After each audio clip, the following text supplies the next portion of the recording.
আসসালামু আলাইকুম রহমতুল্লাহি ওবারাকাতু। আপনি কি নাকের পলিপাস নিয়ে চিন্তিত? আপনার কি সর্দি, ঠান্ডা, কাশি, মাথা ব্যথা, শ্বাসকষ্ট, জ্বর লেগেই থাকে? রাত্রে ঘুমাতে পারেন না, ঘুমের ঘরে নাক ডাকেন, নাকিয়ে নাকিয়ে কথা বলা সহ নাকের ঘ্রাণ শক্তি কমে গিয়েছে?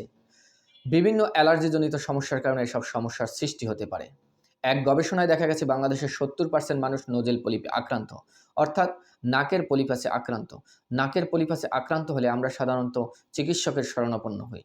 আমাদের কাছে পেশেন্ট আসলে পেশেন্টকে পরীক্ষা করে আমরা দেখতে পাই পেশেন্টের নাকের ভিতরে যে টার্বিনেট নামক পদার্থটি রয়েছে, সেই টার্বিনেট নামক পদার্থটি সাইনাসের মিউকাসের আবরণ জমতে জমতে সেটি ফুলে যায়। তখন আমরা গ্রামেগঞ্জের শল্য চিকিৎসকের কাছে গিয়ে সেটিকে অ্যাসিড দ্বারা পুড়িয়ে ফেলি, যা আপনার জন্য দীর্ঘমেয়াদী সমস্যার সৃষ্টি হতে পারে।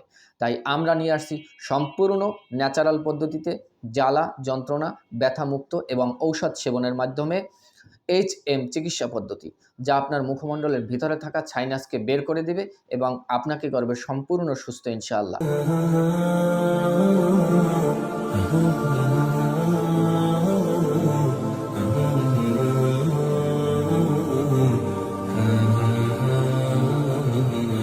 আসসালামু আলাইকুম। আমি মোহাম্মদ হোসেন আলী। আমি সাইনবোর্ড বসিমিলের শেষ মাথা থেকে এসেছি।